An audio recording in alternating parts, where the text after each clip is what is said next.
Assalamualaikum warahmatullahi wabarakatuh. Apa kabar teman-teman semuanya? Semoga teman-teman semuanya dalam keadaan sehat walafiat ya. Baik, langsung saja pada pembelajaran kita kali ini dengan mata kuliah komunikasi dakwah. Saya akan sedikit menjelaskan tentang gambaran singkat terkait tentang pengantar dalam komunikasi dakwah. Islam sebagai agama yang sempurna tentu akan dapat dipahami, akan lebih dihayati dan diamalkan secara murni dan konsekuen apabila disampaikan oleh para dai atau penceramah yang mampu melakukan komunikasi dakwah secara efektif. Komunikasi dakwah secara efektif dapat tentunya menginternalisasikan ajaran Islam dalam benak semua umat, sehingga dapat bersikap dan berperilaku sebagai muslim sejati. Al-Quran sebagai kitab suci memuat berbagai persoalan yang dihadapi manusia, tidak terkecuali tentang konsep komunikasi dakwah yang efektif.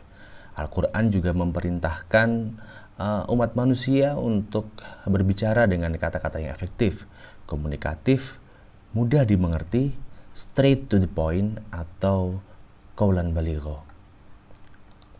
Menurut bentuknya, komunikasi dibedakan menjadi dua. Ada komunikasi verbal dan non-verbal. Mengingat luasnya ruang lingkup komunikasi, pemaparan yang akan saya sampaikan akan lebih saya fokuskan pada komunikasi verbal, yakni bentuk komunikasi dakwah yang efektif yang menggunakan simbol-simbol bermakna dan berlaku umum dalam proses komunikasi verbal yang menggunakan pesan suara. Berbicara mengenai komunikasi berarti kita pun akan berbicara mengenai bahasa. Hal ini dikarenakan komunikasi dan bahasa merupakan satu kesatuan yang tidak dapat dipisahkan atau bersifat komplementer. Sejarah telah mencatat bahwa tidak ada satu bangsa pun yang tidak mempunyai bahasa sebagai alat komunikasi yang efektif dalam proses sosialnya. Jadi, kalau dua orang terlibat dalam komunikasi, misalnya dalam bentuk percakapan, maka komunikasi akan terjadi atau berlangsung selama ada kesamaan makna mengenai apa ya, mengenai apa yang dipercakapkan. Kesamaan bahasa yang dipergunakan dalam percakapan itu belum tentu menimbulkan kesamaan makna. Dengan kata lain, mengerti bahasanya saja belum tentu mengerti makna yang dibawakan oleh bahasa tersebut.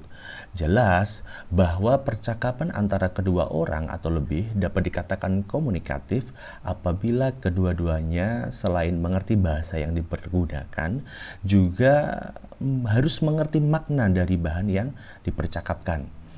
Akan tetapi pengertian komunikasi yang dipaparkan di atas tadi sifatnya sangat fundamental, dalam arti kata bahwa komunikasi itu minimal harus mengandung kesamaan makna antara dua pihak yang terlibat. Dikatakan minimal karena apa? Karena kegiatan tidak hanya informatif saja dalam hal komunikasi, yakni agar orang lain mengerti dan tahu saja, akan tetapi harus juga komunikasi itu dalam bentuk persuasif, yaitu adalah agar orang lain bersedia menerima suatu paham atau keyakinan tertentu, melakukan suatu perbuatan atau kegiatan dan lain-lain. Di zaman globalisasi dan informasi, perkembangan komunikasi akan berlangsung pesat dan signifikan, ditopang oleh perkembangan teknologi yang semakin berkembang di era ini. Artinya apa? Perkembangan komunikasi tidak akan stuck off pada komunikasi sekarang, teman-teman. Melainkan akan terus mengalami peningkatan dan perkembangan. Hal ini menunjukkan bahwa komunikasi merupakan dimensi penting dalam peradaban manusia, terutama dalam perjalanan dakwah yang efektif dari zaman ke zaman itu seperti apa, tentunya akan banyak berdampak dalam perkembangan dakwah itu sendiri. Komunikasi verbal itu adalah komunikasi dengan menggunakan simbol yang mempunyai makna dan berlaku umum seperti suara, tulisan, atau gambar. Dari sini dapat kita simpulkan bahwa dalam komunikasi tidak hanya menyangkut komunikasi lisan saja, tetapi juga komunikasi tertulis. Bahasa merupakan simbol atau lambang yang paling banyak digunakan. Nah, komunikasi dapat mewakili banyak fakta, teman-teman.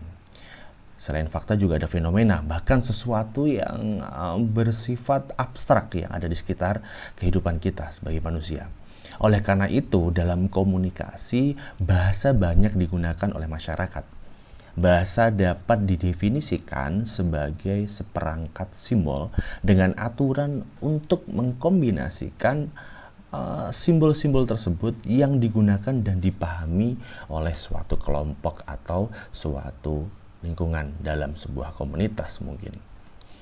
Lalu pertanyaannya yang mendasar lagi adalah apa indikator dari komunikasi verbal yang efektif?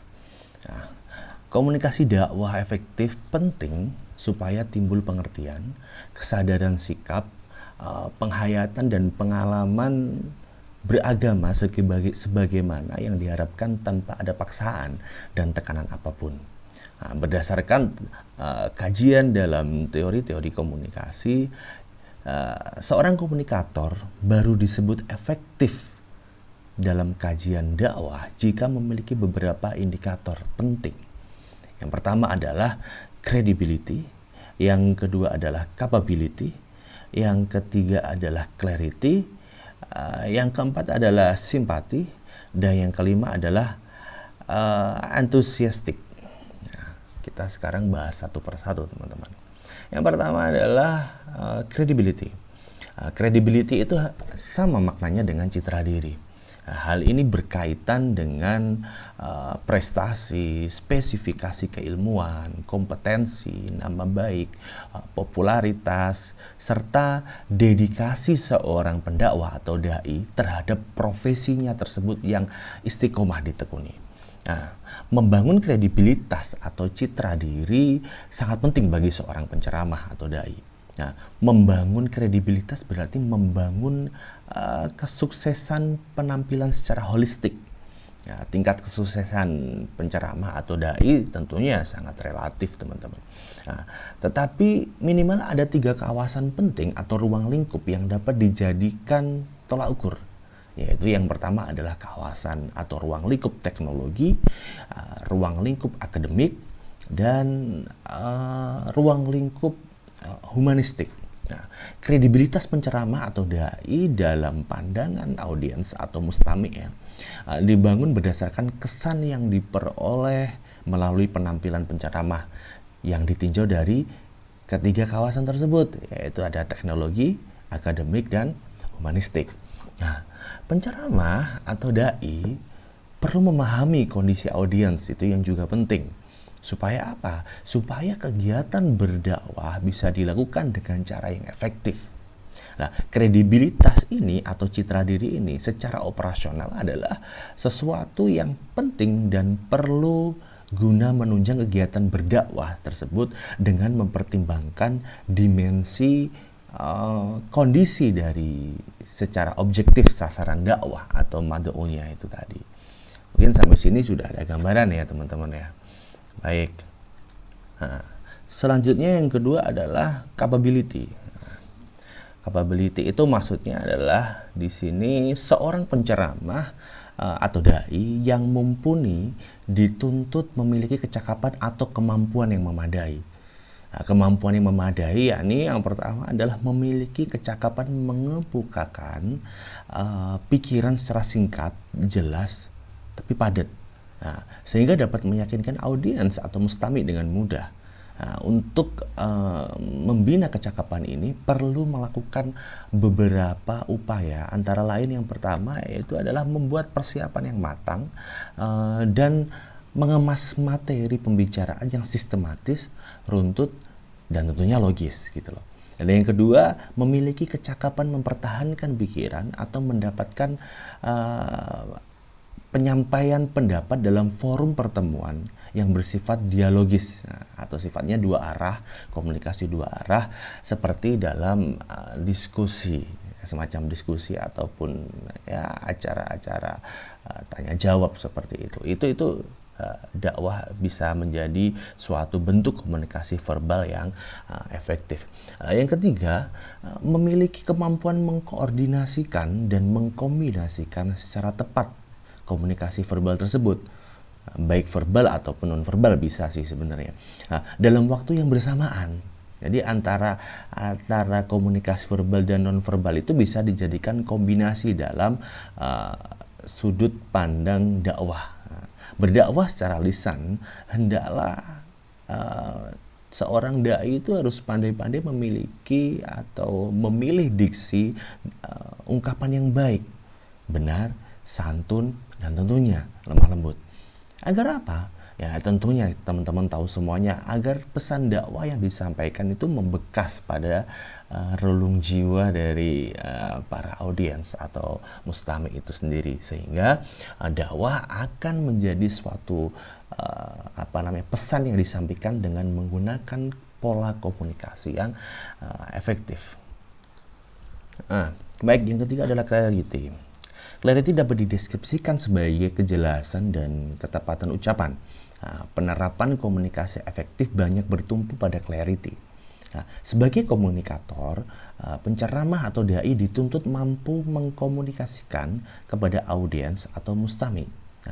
Vokal sebagai media pengungkapan ekspresi merupakan media penyampaian informasi melalui pengucapan.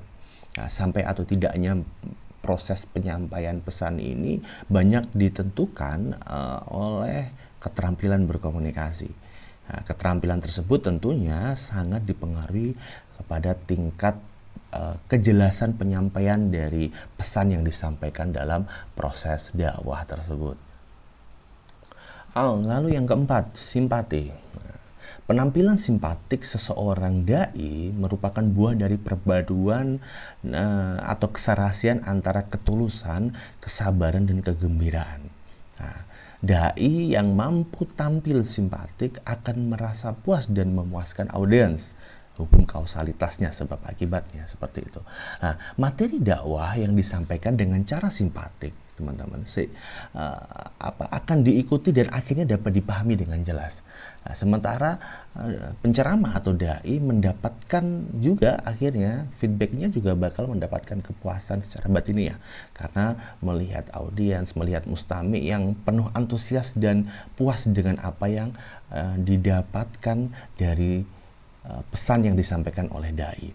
Indikator penampilan simpatik ini, seorang penceramah atau dai dapat dideteksi melalui intensitas senyum, kontak mata, keramahan sikap, keterbukaan, dan penampilan serta itu tadi, mimik wajah yang menunjukkan keceriaan. Selanjutnya yang kelima adalah enthusiastic. Enthusiastic ini adalah orang Indonesia atau kita banyak menyebut istilah di atas itu, enthusiastic itu dengan istilah antusiasme. Seorang mustami atau audiens cenderung lebih menyenangi penceramah atau dai yang tampil antusias, yang tercermin dari semangat, gerak yang mungkin lincah gitu kan ya, penampilan energik dan menarik, staminanya oke gitu kan ketika menjelaskan pesan dakwahnya, wajahnya berseri-seri, dan mungkin sekarang lagi lagi booming juga sih pendekatan dakwah dengan menggunakan metode humor ya. Kalau tidak salah teman-teman semester berapa ya, dari MD saya tahu ada mata kuliah stand up comedy ya, itu bagian dari strategi tentunya. Efektivitas komunikasi verbal sangat ditentukan oleh kelima hal indikator tersebut. Siapapun orangnya, jika menguasai kelima dari indikator komunikasi verbal tersebut, bisa diproyeksikan akan mampu menjadi seorang penceramah atau dai yang handal, yang didengar karena memiliki daya pikat yang memukau. Memukau siapa ya? Memukau audiens atau mustami, mampu mengoptimalkan efektivitas pelaksanaan tugas dakwah bilisan tersebut. Seperti yang banyak kita ketahui, banyak sekali sekarang tokoh agama, dai, penceramah itu muncul dalam atau dengan melakukan dakwah secara qauli. Artinya dakwah yang mereka lakukan sesuai dengan hakikat dari komunikasi secara singkat yang kita pelajari itu tadi. Yakni adalah menyampaikan informasi dari satu pihak kepada pihak yang lainnya. Namun dalam hal ini perlu kita garis bawahi bahwa komunikasi yang efektif akan memberikan peranan signifikan dalam dunia dakwah. Jadi tentunya adalah komunikasi itu memiliki peran yang sangat sentral ya teman-teman ya. Nah, ketika seorang komunikator atau penceramah atau dai itu matang secara spiritual, tentunya maka yang keluar dari lisannya adalah qaulan layyina, yang artinya adalah ucapan yang lembut. Ucapan yang lembut ini tanpa melihat komunikan penerima pesan dari segala strata ya, tidak mengklasifikasikan kalau stratanya menengah ke bawah berarti nggak qaulan layyinah, nggak gitu, nggak, semua strata, karena tujuannya adalah menyampaikan. Kalaupun sifatnya adalah memperingatkan, dakwah memperingatkan, ya tentunya harus disampaikan dengan cara yang simpatik dan tutur kata yang lemah lembut itu tadi. Untuk itu kemampuan seorang penceramah atau dai memilih dan menggunakan istilah karim dalam berkomunikasi akan menanamkan kepercayaan untuk mengajak, meyakinkan, mempengaruhi dari perilaku audiens dan mustami untuk membentuk kecakapan berkomunikasi. Kecakapan berkomunikasi itu akan efektif apabila terjalin proses saling memahami makna, bukan hanya bahasa, antara dai kepada mustami, begitu juga sebaliknya. Kecakapan berkomunikasi menentukan sejauh mana, sekali lagi, sejauh mana seseorang penceramah atau dai mampu melakukan komunikasi, adaptasi, dan sosialisasi. Mungkin ini singkat yang saya sampaikan sebagai pengantar mata kuliah kita bersama teman-teman. Semoga apa yang kita pelajari bersama membawakan manfaat dan tentunya memberikan output yang baik terhadap teman-teman semuanya, calon-calon dai yang tentunya sudah kelihatan ya aura-auranya, walaupun kita belum ketemu secara langsung ya teman-teman. Tapi saya yakin teman-teman juga semangat dan semoga mata kuliah ini bisa menjadi pemantik buat teman-teman semuanya, sehingga teman-teman semuanya semakin yakin untuk menjadi seorang dai yang tentunya membawa misi Islam rahmatan lil alamin.